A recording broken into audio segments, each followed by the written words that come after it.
Today I'm in Opel Insignia. In this video I'll show you how to start navigation.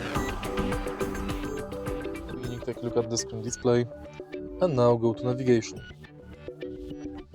Tap search and now you can search via name, address, junction, favorites, recent address, places, contacts and junction again.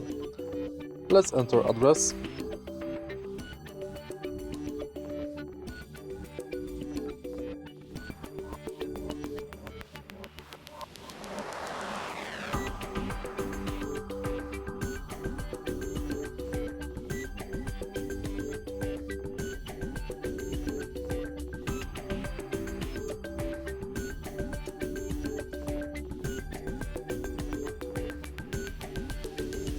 Select it, tap go, and it's done.